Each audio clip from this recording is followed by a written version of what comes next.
Selamat datang di channel YouTube Fernando De Caprio, channel yang membahas politik dan hukum, channel tempat berkumpulnya orang pintar. Kata orang bijak, orang pintar ketemu dengan orang pintar. Orang pintar tidak akan ketemu dengan orang bebal. Pada hari ini kami membahas terkait kedatangan Paus Fransiskus ke Indonesia. Kami menyoroti terkait dengan bagaimana seorang paus, pimpinan gereja Katolik dunia yang sangat humble, yang datang ke Indonesia. Pimpinan gereja Katolik dunia melakukan rangkaian perjalanan kerasulannya ke Asia dan Pasifik. Paus melakukan kunjungan Indonesia dimulai dari hari Rabu tanggal 3 September sampai dengan 6 September 2024. Kita melihat bagaimana rangkaian perjalanan Paus Fransiskus.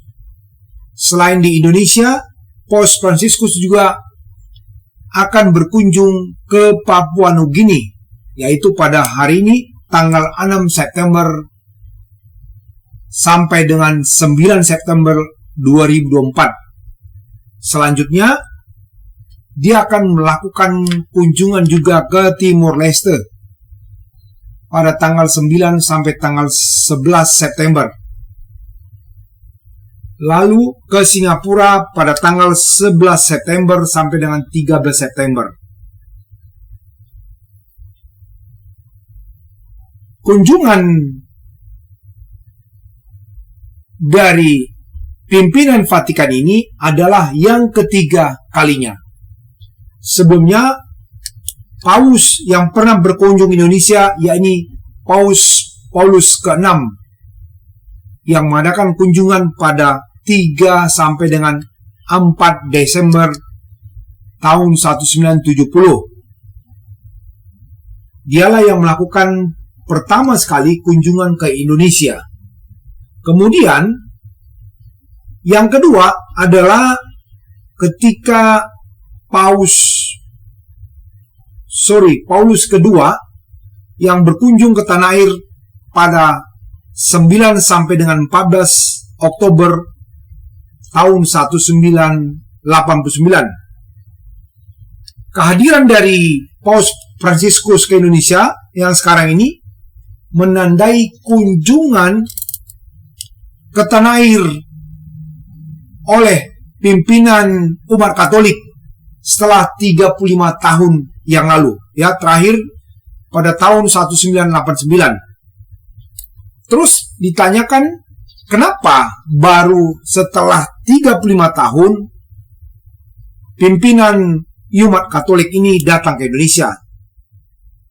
Ya, ketika ditanyakan kepada Menteri Agama Yakut Khalil Qomas, dia mengatakan bahwa kedatangan Paus Fransiskus ke Indonesia menjadi bukti bahwa hubungan bilateral antara Indonesia dengan Vatikan terjalin sangat baik.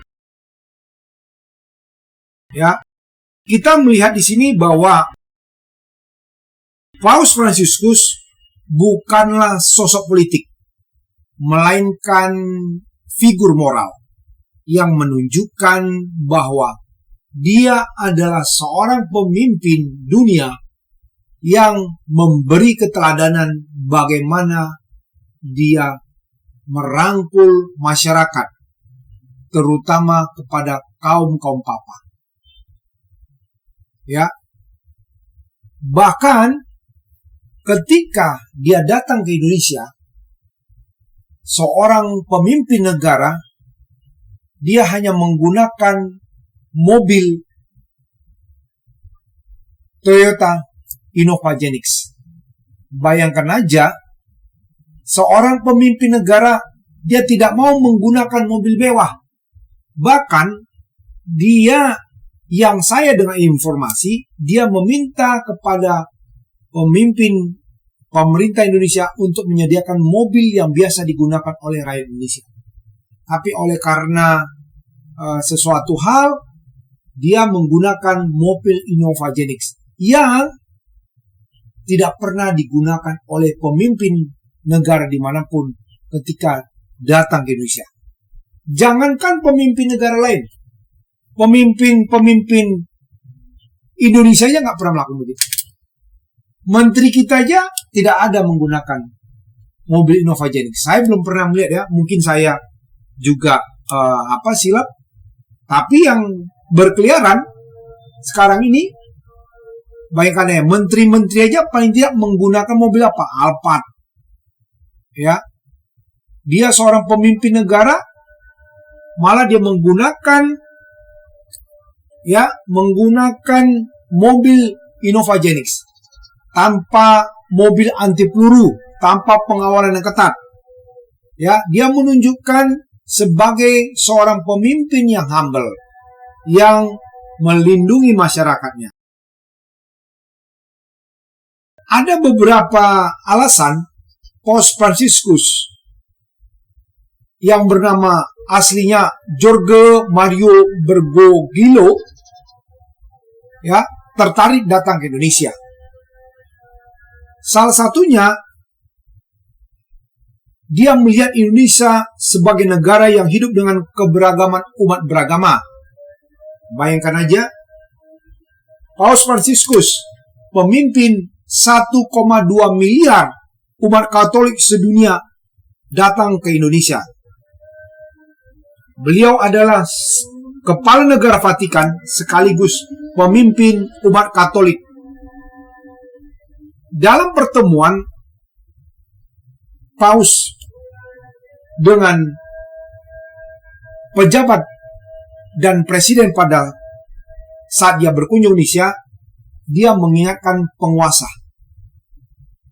Paus menyinggung soal konflik kekerasan yang terjadi di sejumlah negara karena sikap kurang saling menghargai, intoleransi meningkat karena memaksakan kepentingan sendiri. Menurut dia, kondisi semacam ini bisa mengakibatkan peperangan dan pertumpahan darah. Dia mengatakan, kadang-kadang ketegangan dengan unsur kekerasan timbul di dalam negara-negara karena mereka yang berkuasa ini ingin menyeragamkan segala sesuatu dengan memaksakan visi mereka, bahwa dalam hal-hal yang seharusnya diserahkan kepada otonomi individu-individu atau kelompok yang berkaitan. Hal ini disampaikan oleh Paus ketika bertemu dengan Jokowi. Dia juga berkata, terlepas dari kebijakan-kebijakan yang mengesankan terhadap suatu komitmen yang berorientasi ke depan untuk menerapkan prinsip-prinsip keadilan sosial. Dalam hal ini, Paus juga mengatakan Indonesia harus menjaga kekayaan yang dimiliki. Dia mengatakan kekayaan terbesar Indonesia bukan tambang seperti yang kita tahu, mengeksplor, menjual, dan lain sebagainya. Menurut Paus, Indonesia adalah negara besar, mozaik budaya, suku bangsa, adat istiadat, keberagaman yang sangat kaya. Hal ini dia sampaikan ketika Paus bertemu dengan lintas agama di Masjid Istiqlal, ya, pada hari Kamis kemarin. Dia katakan, dan jika benar kalian adalah rumah tambang emas terbesar di dunia, ketahuilah bahwa harta yang paling berharga adalah kemauan agar perbedaan tak menjadi alasan untuk bertikai. Artinya, bahwa janganlah kekayaan Indonesia ini membuat ada perseteruan antar masyarakat, ya. Harusnya Kekayaan Indonesia ini bahkan bisa meningkatkan kesejahteraan bagi masyarakatnya. Bukan malah adanya tindak pidana korupsi. Ini menurut analisa saya. Nah, sementara itu ketika beliau melakukan misa di GBK, Paus mengingatkan umat Katolik di Indonesia untuk saling berbagi. Dia mengutip pernyataan Bunda Teresa pada saat misa tersebut, ya, sosok yang terkenal melayani dan mengadvokasi orang-orang miskin, orang sakit, serta kaum papa. Santa Teresa dari Kalkuta yang peringatannya kita rayakan hari ini, dia katakan demikian, yang tanpa lelah peduli pada orang-orang miskin dan memajukan perdamaian dan dialog. Pernah berkata demikian, ketika kita tidak memiliki apapun untuk diberikan, hendaklah kita memberikan ketiadaan itu. Dan ingatlah bahwa ketika kamu tidak menuai apa-apa, janganlah lelah menabur. Itu yang dikatakan Paus pada saat misa di GBK. Bayangkan saja, ya, dia selalu memberikan peringatan atau memberikan masukan untuk kita selalu menebarkan hal-hal yang baik. Untuk kita tidak berbuat curang, ya. Untuk kita selalu memberikan hal atau membantu masyarakat, walaupun nanti tuaiannya belum tentu baik kepada kita. Ya, saya sangat terkagum, terkesan ketika melihat rangkaian kedatangan beliau, ya. Saya bahkan merinding melihat beliau yang selalu menyapa orang, ya. Memberkati orang, ya, ketika beliau datang. Dia tidak segan-segan bersalaman, merangkul, ya, bahkan memberikan sesuatu dan mencium. Bayangkan pemimpin-pemimpin dunia lain tidak pernah melakukan demikian. Jangankan pemimpin dunia lain, ya, pemimpin Indonesia saja pun tidak dekat sama rakyatnya, ya. Hari ini Paus Fransiskus meninggalkan Indonesia. Paus Fransiskus melanjutkan perjalanan apostoliknya dari Indonesia ke Papua Nugini yang akan dia lakukan mulai dari 6 September 2024. Bayangkan aja, dia datang dengan pesawat komersil. Hari ini dia pergi meninggalkan Indonesia menuju Papua Nugini menggunakan pesawat komersil Garuda Indonesia. Bayangkan aja, pemimpin negara lain, dia mempunyai pesawat, bahkan jet pribadi mungkin untuk kunjungan ke negaranya. Ya, Indonesia sendiri punya pesawat kenegaraan yang digunakan oleh presiden kita. Dia seorang pemimpin 1,2 miliar umat, ya, pimpinan Vatikan, tapi melakukan kunjungan kenegaraan menggunakan pesawat komersial. Bayangkan itu pemimpin yang sangat humble. Ya, dalam perjalanan ke Papua Nugini, ya, Fransiskus menggunakan pesawat komersil Garuda Indonesia. Pada penerbangan menuju Papua Nugini, Garuda mengoperasikan pesawat berbadan lebar jenis A330-900NO dengan nomor penerbangan GA7780 yang mampu mengangkut hingga 310 penumpang. Pesawat tersebut diberangkatkan dari Bandara Internasional Soekarno-Hatta pada pukul 09.45 LT dan dijadwalkan tiba di Jackson International Airport, Port Moresby pada pukul 18.50 LT. Bayangkan aja, pada saat kedatangan dan kepergian, Paus menggunakan pesawat komersil.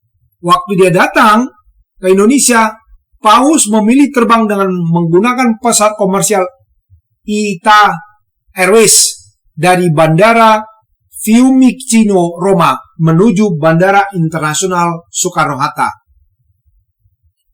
Pesawat komersial ITA Airways dengan kode Z400 digunakan Paus Fransiskus, ya, dan disewa secara khusus agar dapat mendarat langsung di Soekarno-Hatta. Pesawat yang mengangkut Paus dan rombongan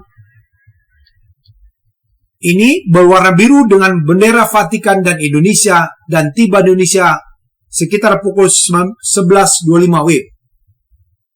Ya. Sungguh sangat kontras dengan pemimpin-pemimpin negara bahkan di Indonesia sendiri. Bayangkan aja, di satu sisi masih banyak manusia yang senang pamer harta kekayaan. Di sisi lain masih cukup banyak masyarakat yang hidup sangat sederhana dan tidak punya pekerjaan karena PHK, bahkan tidak cukup makan sekali sehari. Paus menunjukkan dia dekat kepada kaum papa. Dia tidak menunjukkan hidup hedonis seperti yang ditunjukkan oleh banyak orang. Bahkan ada artis yang menunjukkan menggunakan jet pribadi, akhirnya ditangkap. Ya, akhirnya ditangkap. Ya, jadi kita berharap kepada pemimpin di Indonesia bisa mencontoh apa yang digunakan atau yang dilakukan oleh Paus Fransiskus. Ya, mudah-mudahan setelah kunjungan tersebut banyak pemimpin kita berubah maunya, ya. Jangan hanya pada saat Paus Fransiskus datang seperti seolah mengikuti. Karena Yusuf Kala juga mengatakan bahwasanya Paus Fransiskus menunjukkan keteladanan yang baik kepada masyarakat, kepada pemimpin-pemimpin dunia. Ya, banyak pemimpin-pemimpin Indonesia yang datang mengunjungi beliau, ya, termasuk Ibu Megawati Soekarno Putri. Ya, bahkan beliau memberikan banyak pesan-pesan kepada pemimpin Indonesia untuk bisa melayani masyarakatnya. Dalam beberapa pertemuan atau dalam nasihatnya, Paus Fransiskus memberikan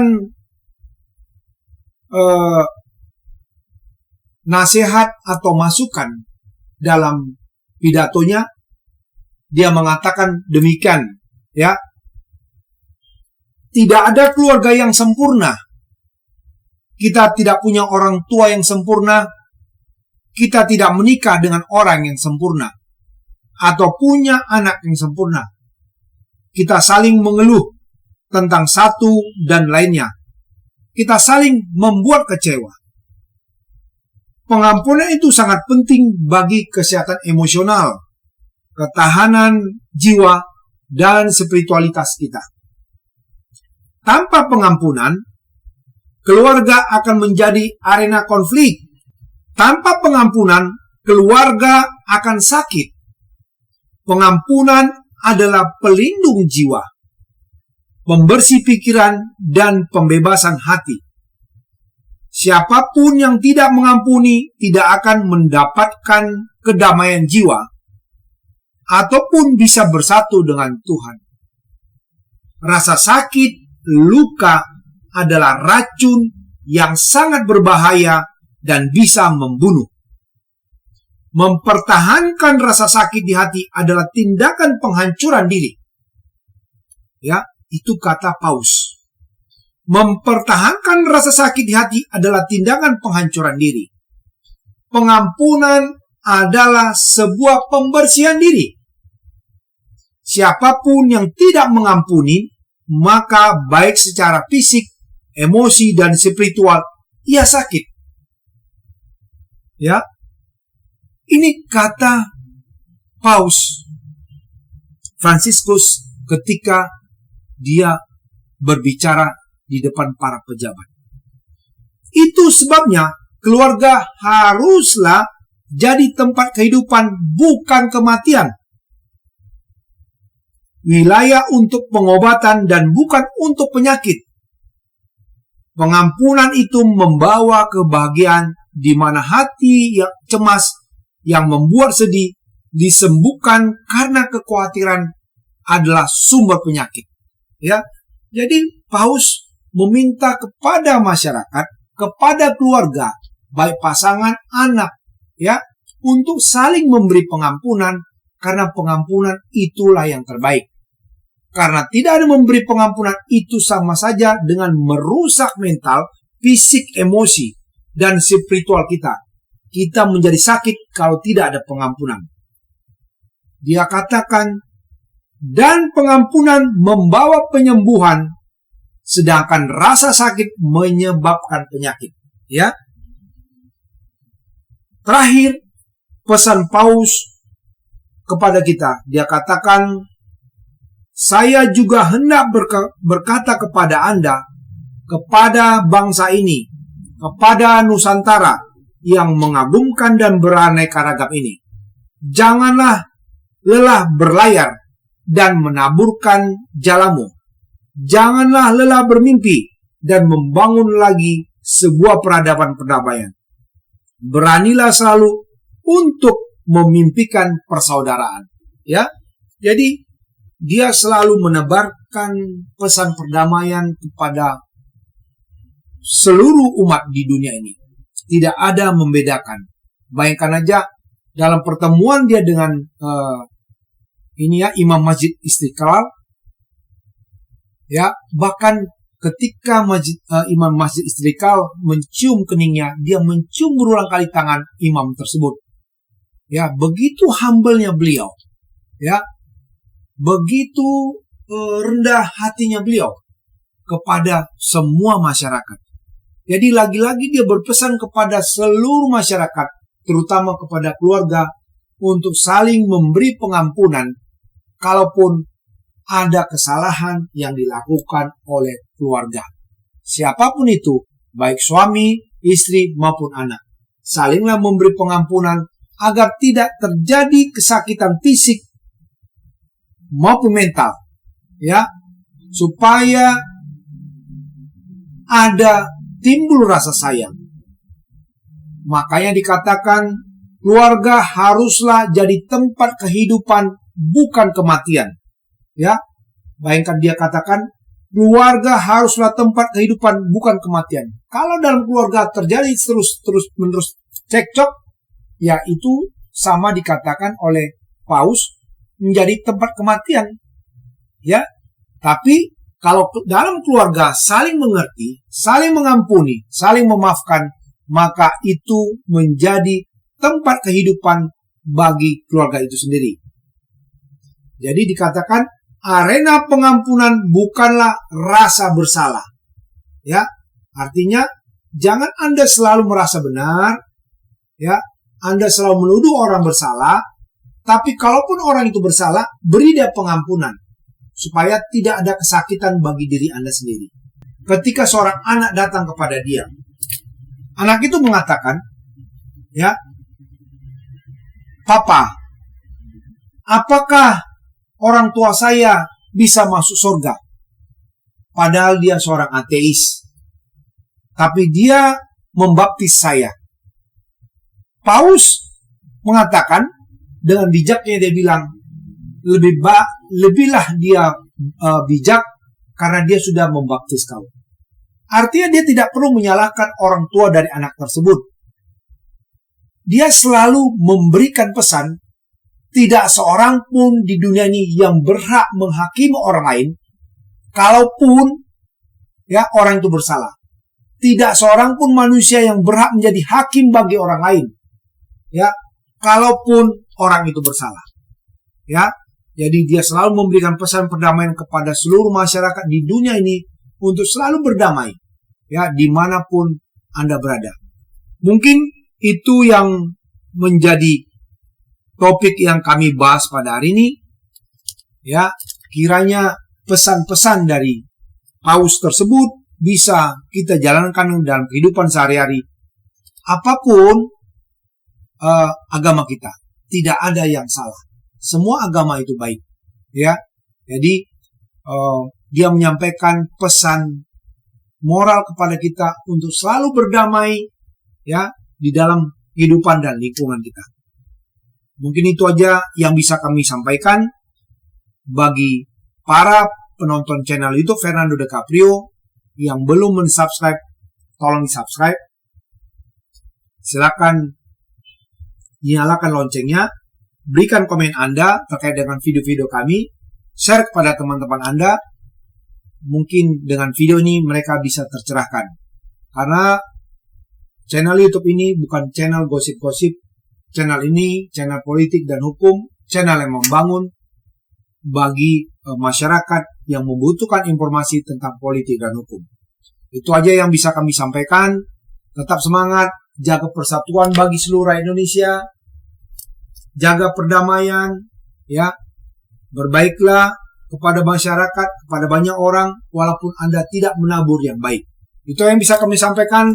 Terima kasih telah menonton channel YouTube Fernando De Caprio. Selamat sore.